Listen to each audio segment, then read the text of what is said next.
Today, we're diving into the art of making suggestions. It's a simple idea, but one that can change how we communicate, collaborate, and create.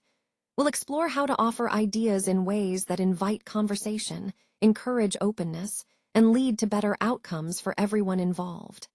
Let's get started. It's a sunny day outside, and that always opens up some fun possibilities. Should we head to the beach and soak up the sun? Or maybe catch a movie at the cinema instead? Both sound great, but the beach definitely has that extra pull today. These warm-up questions get us thinking about choices and how the weather can shape what we want to do. Let's keep that in mind as we move forward. Mateo didn't get much sleep last night, so what should he do to feel better? Should he take a nap, or maybe go for a run? These warm-up questions help us think about how different choices affect our energy and focus. Let's explore which option really helps Mateo recharge and why. When we make suggestions, we often use modal verbs like shall, should, and could. These words help us offer recommendations without putting pressure on anyone to follow them. A suggestion is just that, a gentle nudge, not a demand. It leaves room for choice. So when we say you should try this, or we could consider that, we're opening a conversation, not setting a rule. This slide introduces how these modals shape the way we suggest ideas. Let's look at how we use could with an infinitive to suggest possibilities or options. For example, you might say, we could go to the park, or maybe go to the cinema. It's a way to offer ideas or solutions when you're not sure what to do. Using could like this helps us explore different choices, keeping the conversation open and flexible. It's a simple but powerful tool for making suggestions.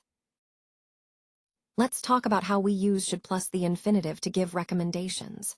When we say, you should wear your helmet, we're offering advice we really believe in, something important for safety or well-being. It's a way to suggest what someone ought to do without sounding too forceful. So, when you want to encourage someone to take a good action, should is your go-to word. It's friendly, but it carries weight. When we use the word shall, it's almost always with the first person. That means I or we. It's a way to make suggestions or offer something politely. For example, shall I make you a coffee? It sounds a bit more formal than just saying should or could. Think of shall as a gentle invitation, like asking, shall we go to the theater this evening? It's a subtle way to propose an idea or plan together. When we want to make suggestions, modal verbs are our go-to tools. Words like should, must, and might help us express different levels of advice or obligation. For example, should suggests a good idea, must signals something necessary, and might opens the door to possibility. Other modals like could and shall also play a role, offering polite or formal ways to propose actions. Let's practice using these modals to make clear, effective suggestions in everyday conversation. When we want to give strong advice, which modal verb do we reach for? It's a question about tone and certainty. Should, shall, or could, each one carries a different weight. Today, we're focusing on the one that offers firm guidance, the one that nudges someone toward the best choice without leaving much room for doubt. Let's explore which modal verb fits that role perfectly. When it comes to making suggestions, modal verbs help us sound polite or formal. Between shall and should, shall is generally the more formal choice. It carries a sense of invitation or proposal, often used in professional or official settings. Should is softer, more like advice. In practice, shall sets a tone that's both respectful and clear, perfect when you want to be polite but direct. Let's keep this in mind as we explore how language shapes our communication. When we're making a suggestion, and there are plenty of options on the table, which modal verb fits best? Is it could, should, or maybe shall? Each one carries a slightly different tone and level of certainty. Today, we're focusing on how to use these modals to offer ideas in a way that feels open and inviting. Let's practice choosing the right word to make suggestions that sound natural and clear. Let's talk about making suggestions using modal verbs like should, could, and shall. We'll use everyday activities like making breakfast, eating out, going to bed early, or catching a movie. These verbs help us offer advice or ideas in a polite way. For example, we might say, you should go to bed early, or we could eat at the restaurant. Practicing this will make your conversations sound natural and helpful. Let's give it a try. When someone makes a suggestion, we have a whole range of ways to respond, from polite declines to enthusiastic acceptance. You might hear, "I'd rather not," or "maybe another time," when someone wants to say no without sounding harsh. On the flip side, phrases like "yes, I'd love that," or "sure, let's do it," show excitement and agreement.